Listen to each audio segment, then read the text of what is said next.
Joy. I want to commend you on your outstanding accomplishments as President Superintendent and for the leadership you provided during your tenure. You assumed command just about the time the bloom was off the lily for community colleges in California. I know how difficult it was for you to maintain a steady course when faced by so many demanding interests. And personally, may I thank you for your thoughtfulness in keeping me aware of the college's progress over these many years. Keep in touch and stay healthy. Good luck, Reva and Bill Richter. Bill was the second president of Ohlone College.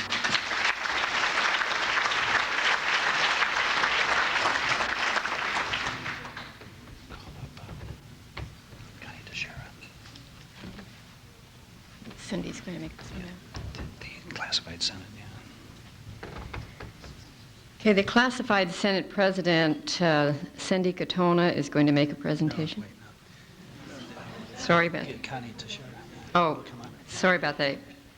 I can't read your handwriting here. My handwriting is there.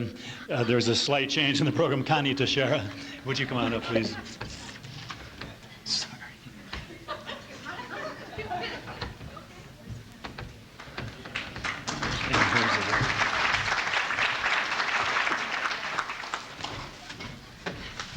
Good evening, Dr. Blomerley, on behalf of the Classified Senate, and in recognition of your many years of service to Ohlone College, we would like to bestow upon you this honor, and we thank you very much for the years of service you've given to us. Thank you.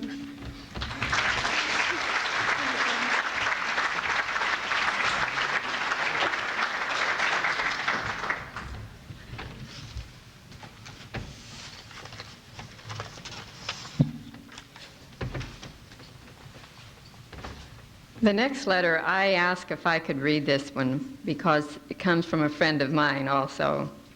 It says, Dear Peter, I want to offer my congratulations to a fellow survivor and to predict that you really, really will enjoy the freedom from pressure and decisions. It's been 13 years since I left Chabot College, and though I miss many, many friends, I must confess the turmoil of finance and personnel are easily displaced. Again, our congratulations. If your journey ever brings you to the Valley of the Moon, we'd love to have you stop by. Warmest regards, Reed and Elaine Buffington.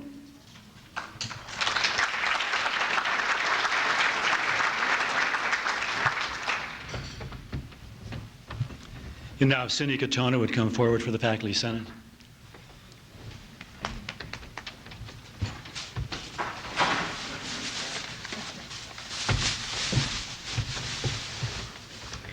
It's a great honor to be here tonight representing the faculty and the classified folks in celebrating Dr. Blomerley's retirement.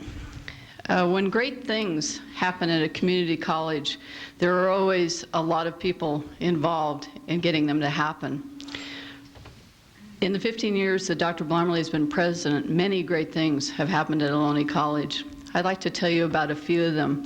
I know Dr. Blomerley would not personally take credit for any of these things, but I think it's also important that they happened on his watch. During the time that he was president, Ohlone College added Gallaudet Western Regional Center. It established an international education program and a semester abroad in Stratford-upon-Avon. The College for Kids was established. Contract Ed was established. KOHL, our radio, was relocated and expanded program and power. Telephone registration was implemented. The Newark Ohlone Center was established. We were successfully accredited for the maximum period of time. Funding for major new building, the Center for Fine and Performing Arts, was completed. There was an establishment of the Ohlone College Foundation, and now we have the Foundation Roundtable with major programming and fundraising activities. The flea market was implemented to provide supplemental funding for the campus, and we have made significant progress in affirmative action. I believe that all of these things owe a great deal to Dr. Blomerley, and we'd like to thank him for those things.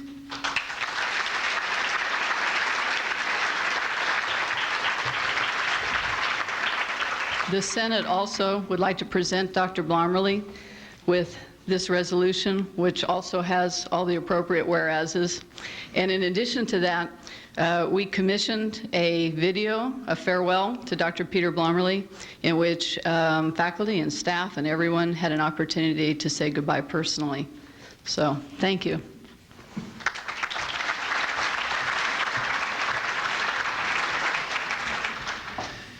And I'd like to have Stacy Cole, representing the faculty, also come forward, please.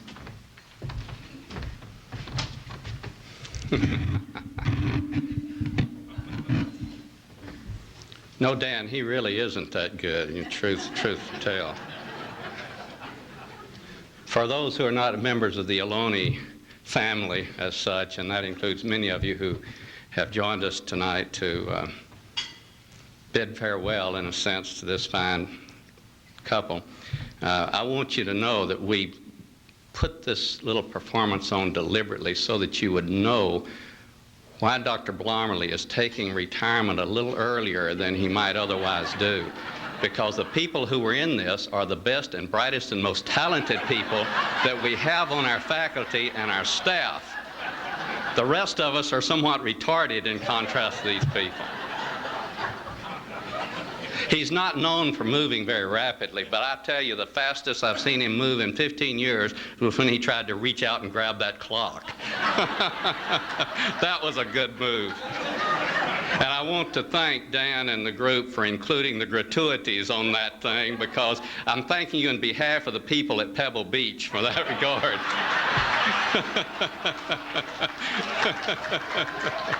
Oh, boy.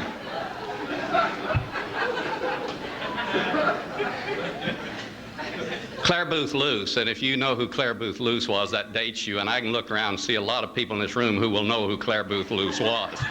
Claire Booth Luce once said of Franklin Roosevelt, and a lot of you won't even know who Franklin Roosevelt was, that he was 2/3 Eleanor and 1/3 mush.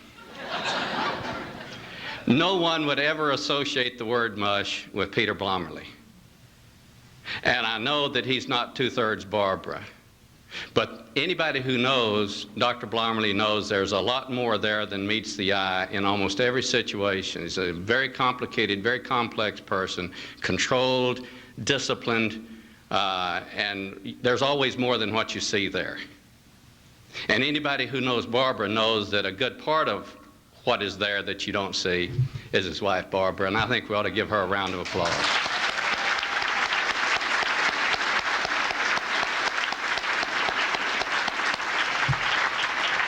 I told him, and I was not joking, that he can go, but Barbara has to stay.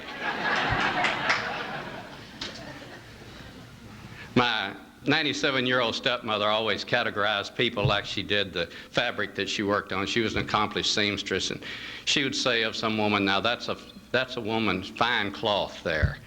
She'd see some man and get to know him, say, that's a coarse weave. It's a coarse weave.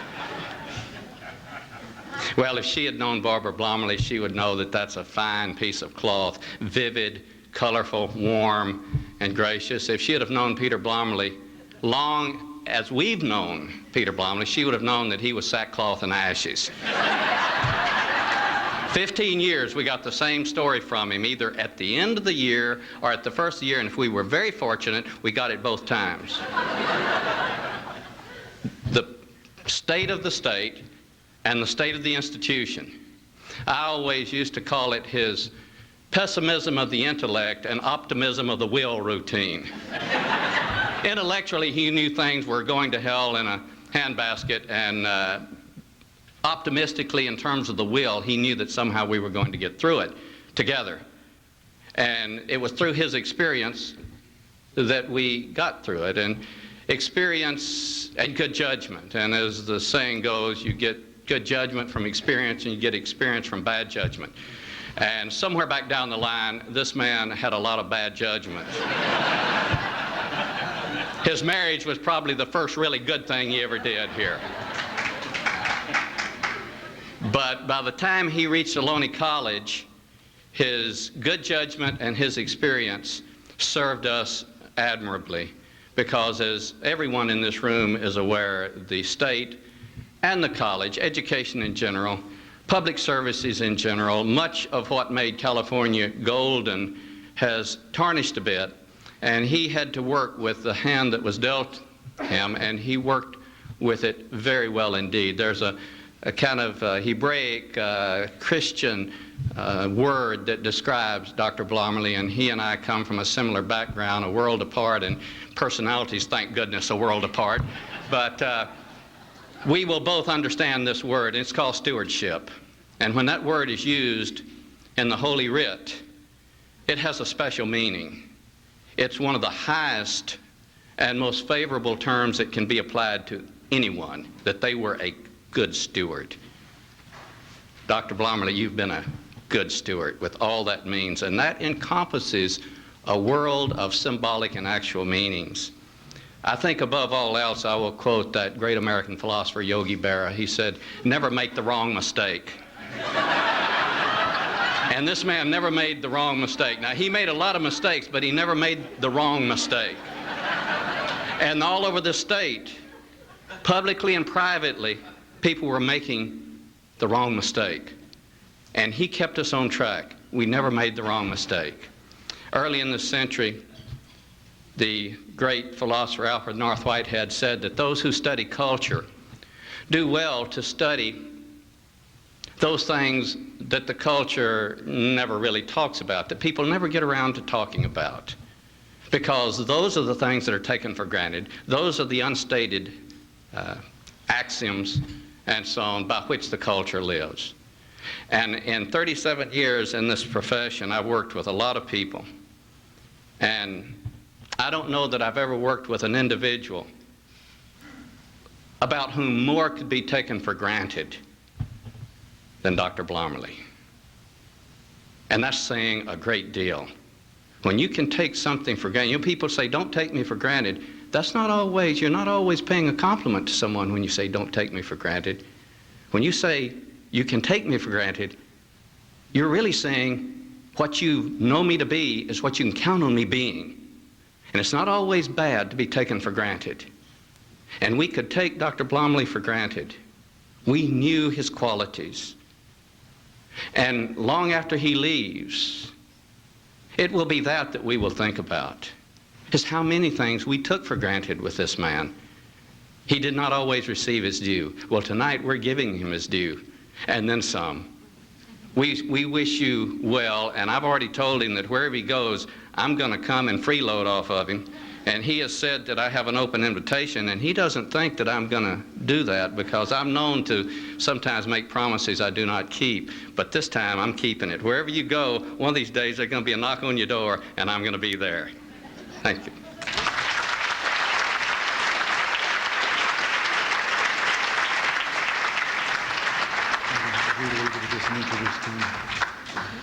To save Ken Waters from following Stacy immediately, I wanted to read a little bit from another letter.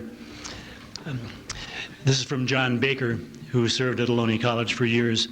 My new position at College of Alameda has not been easy, and yet I was well prepared because of your example and the support you provided me with during the time I got to work with you at Ohlone College. Your leadership skills, the way you carried yourself, all were helpful as I developed my own style. I saw you grow and I saw you learn. You brought the college through some very difficult times, and it was your vision that allowed the ship to remain steady during some very turbulent moments. I could go on. Let me simply say that I am a richer person for knowing you, and I wish you and Barbara the very best as you step on to other new ventures. Have a joyful holiday. Know that you are loved. Agape, John Baker.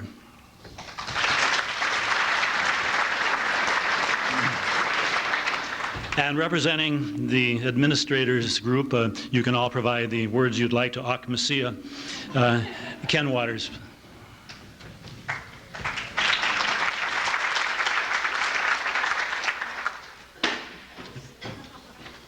I did it on purpose. Many of you probably could not see where I was seated. and I was seated at the table where you see that horse. And what I'd like to announce is that's not a boy horse. And that horse, while sitting there, decided to have a little colt, which I have here. So I guess that means, Dr. Blomerley, that you're also going to have to become a horse trainer, because this little colt here is a little gift that we, as a part of the management and supervisors and confidential group, would like to present to you. This is indeed a pleasure, and one we hope that you will. Well, I took the horse, by the way, to the taxidermist and got it petrified. And this is known as a putter.